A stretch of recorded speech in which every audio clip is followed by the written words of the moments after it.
I think that just as we're living in a nuclear age, we have grown so tremendously in scientific knowledge. It doesn't seem too much to say that men can begin to awaken to the fact that they haven't grown enough spiritually and haven't recognized their spiritual capacities.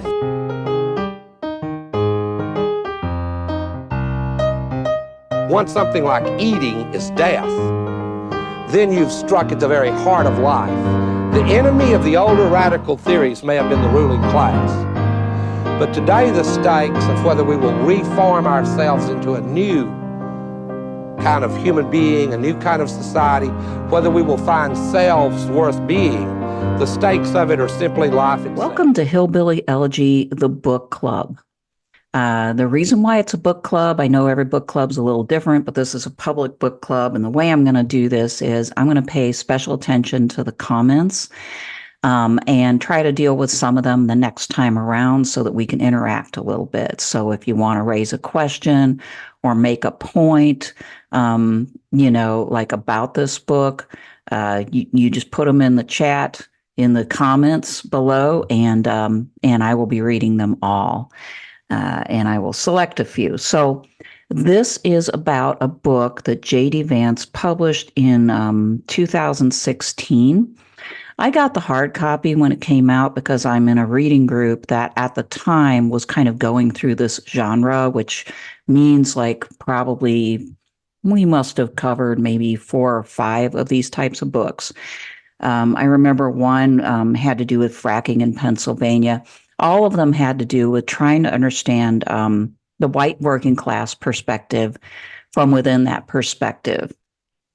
So this was one of them. And then subsequently, it came out as a movie. So a lot of you have probably not read the book, but you have maybe watched the movie. I'm not going to be dealing with the movie. I'm just going to be dealing with the book. I did have a hard copy of this book, and I must have let it go or lent it to somebody, but I have it on Kindle, and so I'm using my Kindle edition. All right, well, let's get started. Okay, so maybe first of all, just a comment on the title. What is an elegy? Not everybody knows that term. It's actually a poem. It's a type of poem. Let me look up the dictionary definition here. I'm not into literature. I'm a political scientist and political philosopher by trade, and so I wasn't absolutely sure myself. Well, when I Google it, the dictionary definition is 1, a poem of serious reflection, typically a lament for the dead, and 2, in Greek and Roman poetry, a poem written in elegiac couplets, as notably by Catullus and Propertius. Well, so I would think the first definition would apply more, but this is not a poem. This is a memoir. It's a prose work, but it is a work of serious sort of like self-reflection. It's very much autobiographical, and typically a lament for the dead. Not quite right, but in a way, yes, because J.D. Vance writes a lot about, the family problems and the regional problems in Appalachia.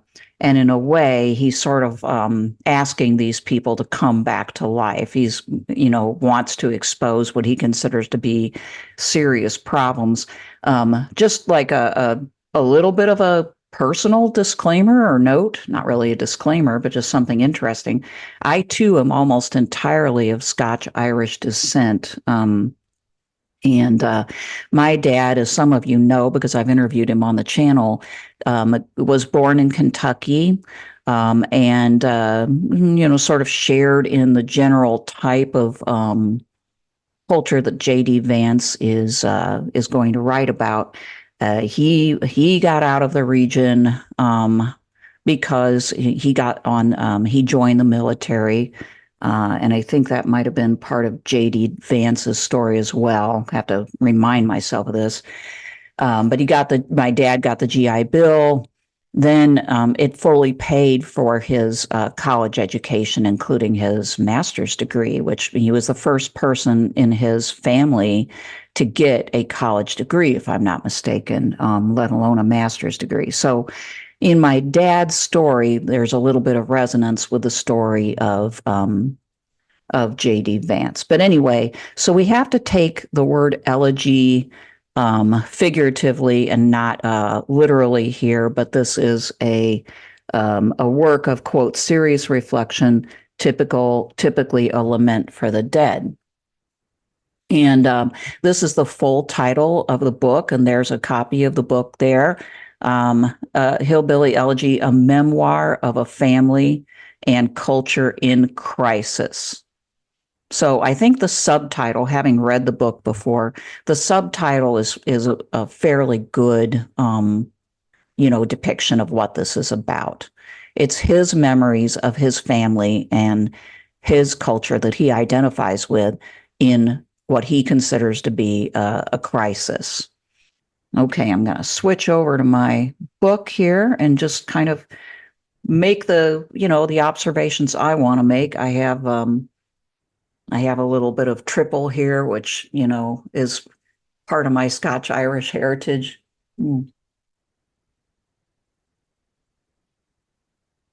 Yeah, that's good. Okay. So he starts out just introducing himself. People wouldn't know who he was at the time. And I think that he's pretty impressed by the fact that he kind of came out of nowhere and was able to write this book after getting a degree from Yale. So that sentiment really kind of is imbued in this introduction. He starts with a confession. He says he thinks that the existence of this book, he says, is kind of absurd because he hasn't really done anything yet, and yet he's writing a memoir. But in the process of writing the memoir, he's trying to figure out, how he did something that a lot of other people from his area did not do or could not do. He mentions that he's a graduate of Yale Law School. He says that was something that as a child he would have considered ludicrous to think that he could do that. So he definitely accomplished something that a lot of people, period, including myself, haven't accomplished, which is going to Yale, right? I don't think that I ever imagined that a woman could go to Yale no matter what. When I was like in my late teens and early 20s, it was enough to consider going to a state university, and then, what would I do with that degree became the question. So, but anyway, yes, like this is a huge step forward, you might say, generationally, in the same way that my dad stepped forward generationally. And of course, that usually isn't looked upon kindly by other members of the family in that situation, where you make a great leap into something that they've never done, whether it's, owning a business or completing a higher education degree. And many of them aren't going to like that. So within the first page, he talks about, the problems in his area in Appalachia. He also calls it the Rust. He says he grew up in the Rust Belt in Ohio, Steel Town. And he says something about, welfare, heroin, drug use, stuff like that. So you get a picture of the type of social and, economic issues that these people are dealing with right away. My page 2, he does mention his Scotch-Irish descent, and sort of the ethnic angle of the book has to deal with white people of Scotch-Irish descent. He does say that we have a race-conscious society, and I think it's safe to say that he's taking on what he sees as the tendency of people to think that if you're white, you always have privilege. And he's basically saying, no, there's a lot of white people who are extremely poor and who grew up in these very underprivileged circumstances, and so that would be a bit of a mistake that people make. And I think he's right about that. I mean, it's not just Appalachia. You know, I'm in Kansas City quite a bit because of all the friends there and the farm and so on. And I would say, I don't know, at least half of the homeless people that I see on the streets, maybe more like three quarters of the homeless people that I see, or people who are just kind of like basically, sitting on a curb or just sitting in their the front of their house that is totally, like it's horrible, like their roof is caving in, and they look like they basically don't have any prospects at all. Like three quarters of the people that I see are white. Okay, so like that's not just Appalachia. That's actually most of our major cities too. There's a lot of people of other ethnicities who live under these same circumstances, but an awful lot of white people do in urban areas as well. So I think that's a good correction to people to not stereotype or lump all white people together. So he does say, quote, the Scotch Irish, that is, quote, their family structures, religion and politics, and social lives all remain unchanged compared to the wholesale abandonment of tradition that's occurred nearly everywhere else. I don't know if I see that. I think that he's correct, and I would include economic lives in that quote if I were writing it.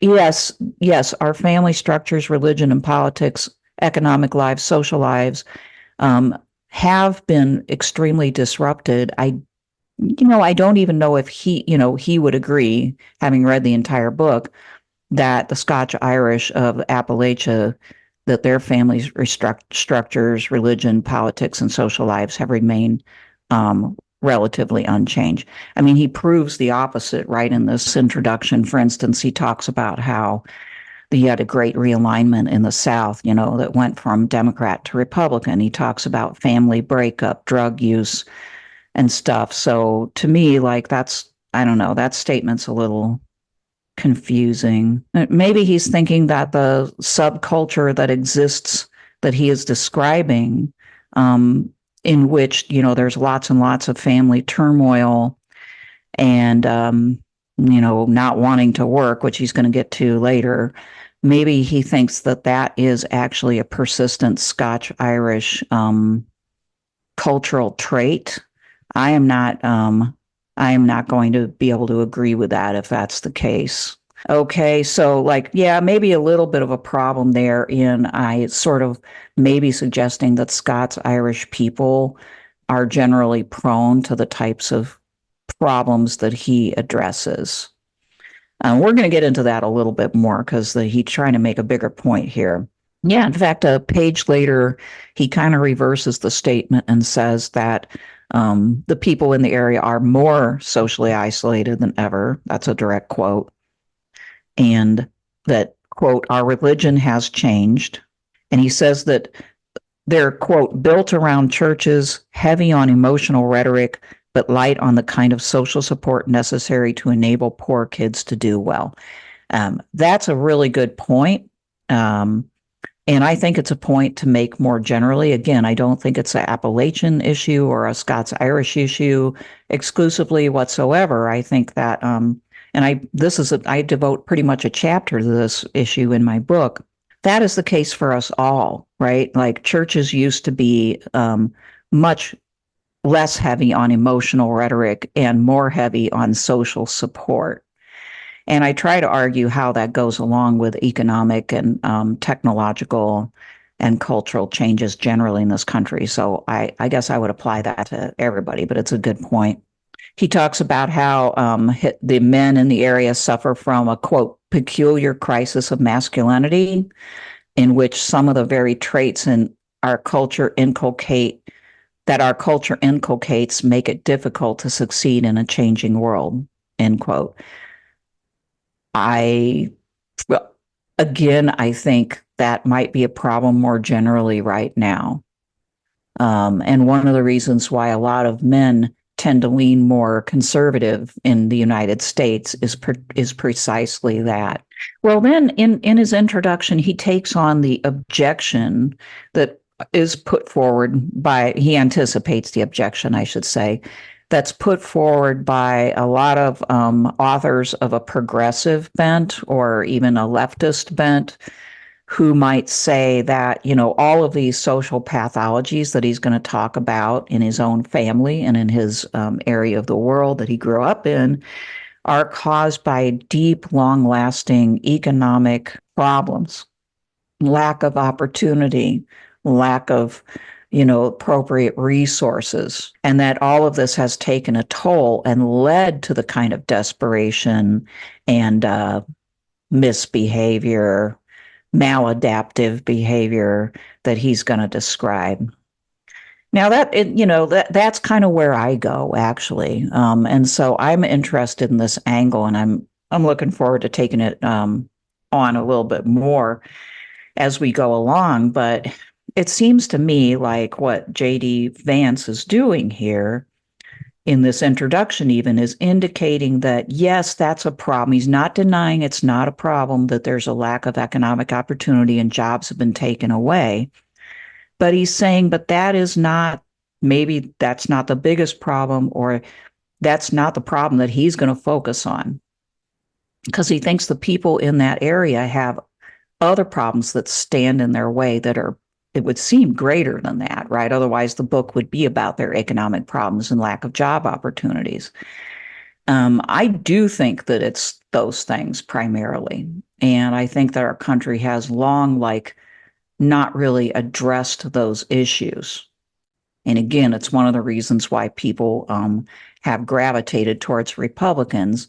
I'm not saying that's the right thing to do or the wrong thing to do, but it is kind of almost everybody acknowledges this is one of the reasons why there's been a gravitation towards Republicans amongst white working class people.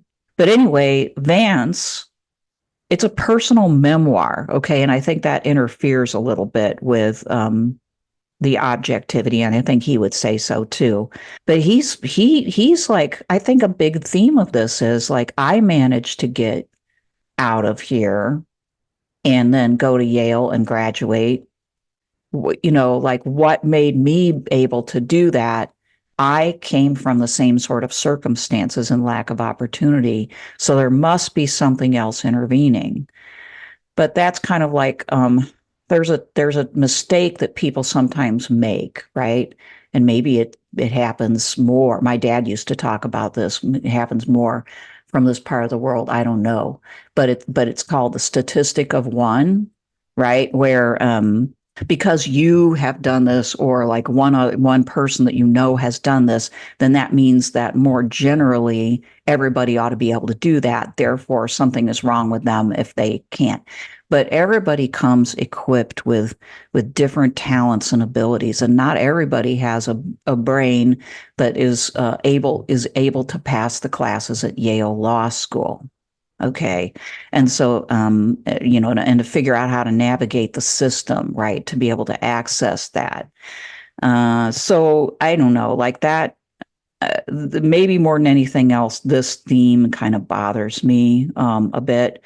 He then goes on to talk about how, there were job opportunities for people. When he lived there, he had a job. He talks about that job a bit. And he talks about how there was this guy, Bob, on the job who missed work all the time. And then when he was there, he took these huge long bathroom breaks of like a half an hour to an hour long. And eventually this guy got fired. And again, he's saying, Nobel winning economists, that's a quote from his book, quote, worry about the decline of the industrial Midwest and the hollowing out of the economic core of working whites, end quote. And he says, quote, fair enough, quote, but this book is about something else that goes on in the lives of real people when the industrial economy goes south.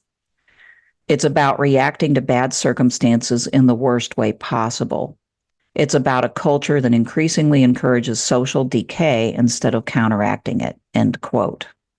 He's not going to put the blame on the lack of economic opportunity or the neglect of the overall, political and economic system of people in Appalachia, but rather he's going to blame the people in Appalachia.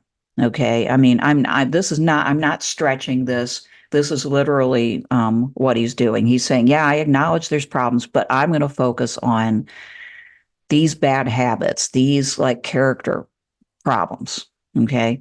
And the problem that I have with that is that these problems don't come out of just one generation.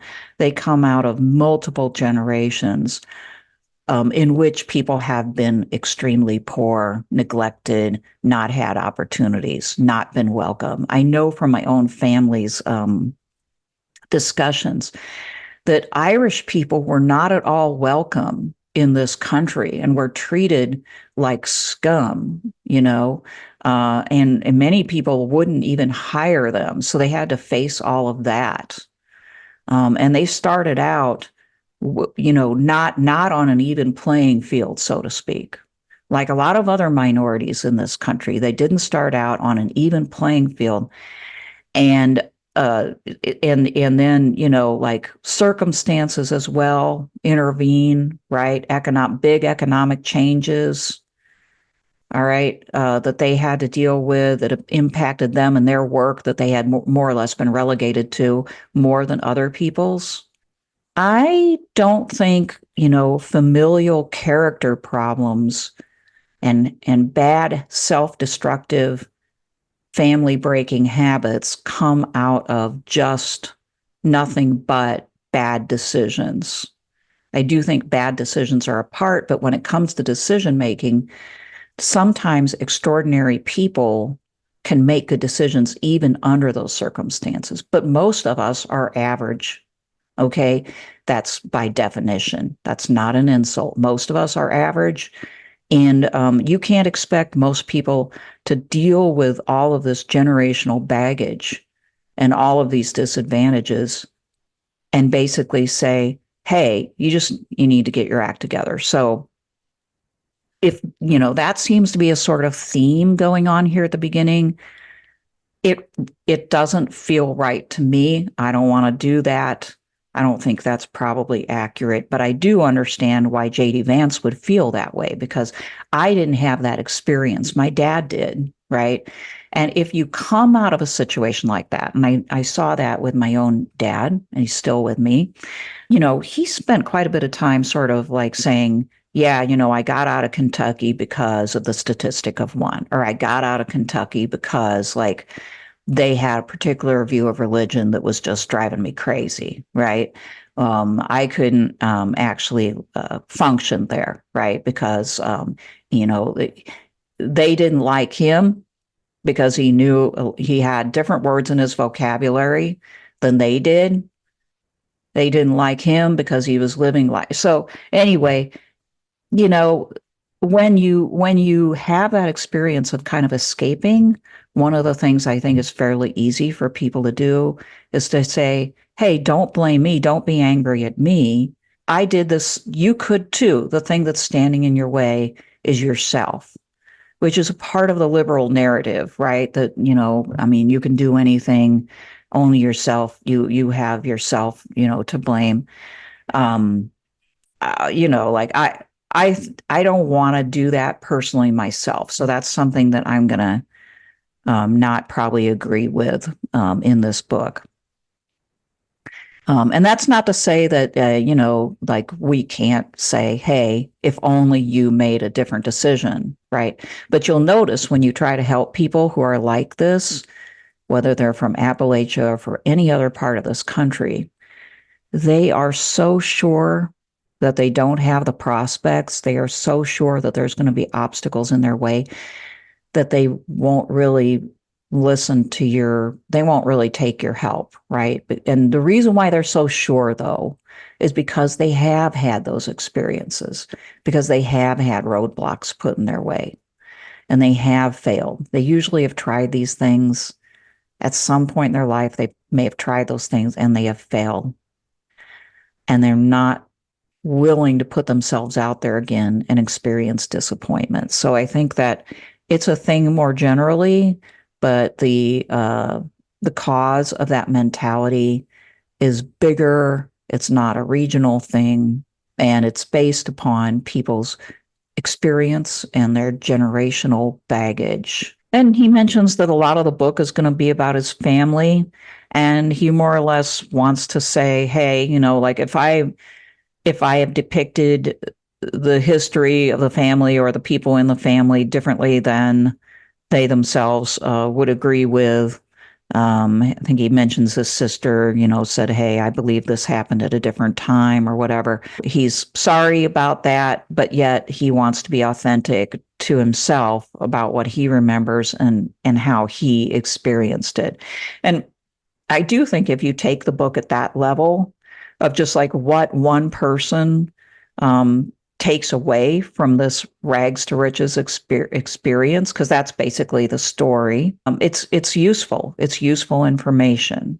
And he says at the end, he's not unbiased. He's not claiming to be unbiased. He's going to talk about why so many people in his community were violent, abusive to their kids or their spouses, and like drug abusers, and I would add alcohol abusers.